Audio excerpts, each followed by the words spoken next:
போட்டித் தேர்வுகளுக்கு தயாராயிட்டிருக்க எல்லாருக்கும் ஆர்வம் செய்திகள் சார்பாக வணக்கம். ஆர்வம் செய்திகளில் இன்றைக்கு ஒட்டும் வகையிலான முதல் பற்று அட்டை, இந்தியாவின் முதல் தனியார் வேளாண் மண்டி, செயற்கை ஒளிச்சேர்க்கை முறை, ரஷ்யாவின் ஜாம்பி வைரஸ், 38ஆம் ஆண்டு போபால் விஷவாயு கசிவு நினைவு தினம், எர்த் ஷாட் பரிசு, முதல் முறையாக நம்ம சென்னையில் ஒரு கண்ணாடி தொங்கும் பாலம், இதை பற்றியெல்லாம் தான் பார்க்க போகிறோம்.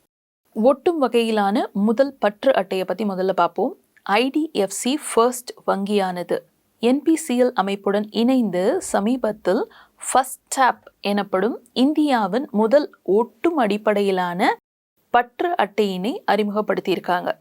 இது அருகிலுள்ள புலத்தொடர்பு செயல்படுத்தப்பட்ட விற்பனை முனையத்தில் இந்த ஒட்டிகளை தட்டுவதன் மூலம் பரிவர்த்தனைகளை மேற்கொள்ள வழிவகை செய்யுமா. பற்று அட்டைகளை எடுத்து செல்லாமல் கடைகள், உணவகங்கள் மற்றும் பிற இடங்களில் இந்த ஒட்டிகளை தட்டுவதன் மூலம் பணம் செலுத்துவதற்கு இதை பயன்படுத்தலாமா.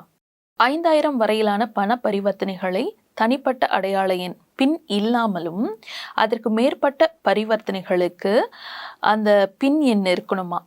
அதன் மூலம் உள்ளிடுவதன் மூலமும் இந்த பரிவர்த்தனைகளை மேற்கொள்ள இயலும்னு சொல்றாங்க.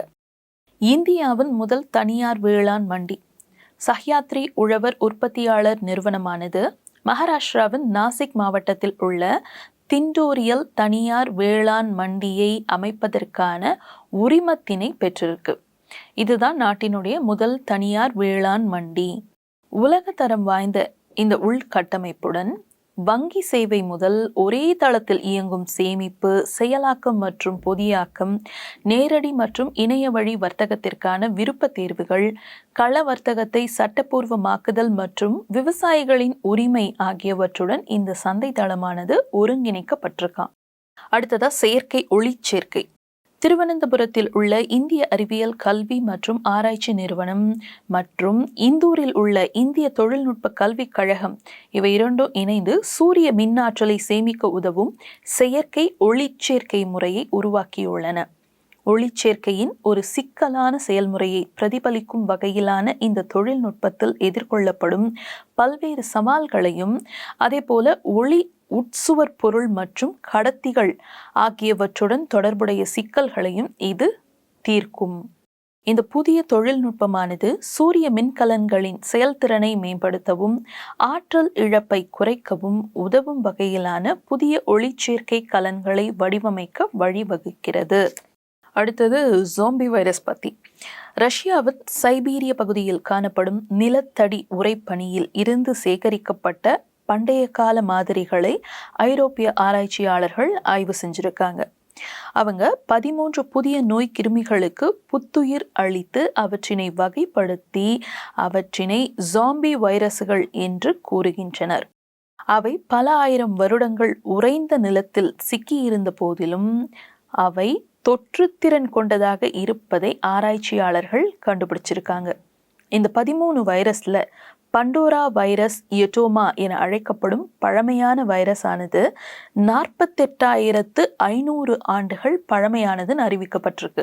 இந்த வைரஸ் 2013ஆம் ஆண்டில் இதே குழுவினால் கண்டுபிடிக்கப்பட்ட 30,000 ஆண்டுகள் பழமையான வைரஸ் என்ற அதன் முந்தைய சாதனையை முறியடிச்சிருக்கு. அடுத்த தகவல், 38வது ஆண்டு போபால் விஷவாயு கசிவு நினைவு தினம் அனுசரிப்பு. 1984 மத்திய பிரதேச மாநிலம் போபால்ல இருக்க யூனியன் கார்பைட் நிறுவனத்தின் பூச்சிக்கொல்லி தயாரிப்பு ஆலையில் ஏற்பட்ட விஷவாயு கசிவு பேரழிவை ஏற்படுத்துச்சு. உலகிலேயே மிக மோசமான தொழிலக பேரிடர்களில் இச்சம்பவமும் ஒன்று.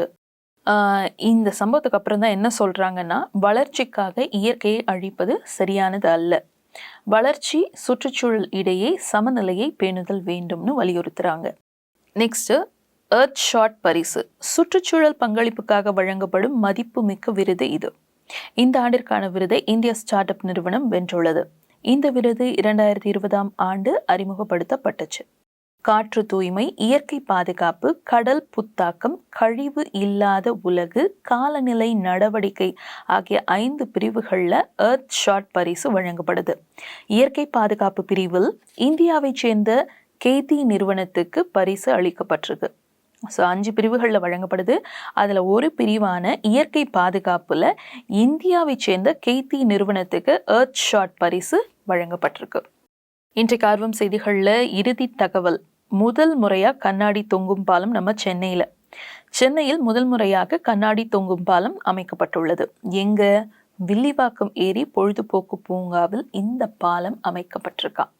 இந்த தகவலோட இன்றைய ஆர்வம் செய்திகள் முடியுது. வணக்கம்.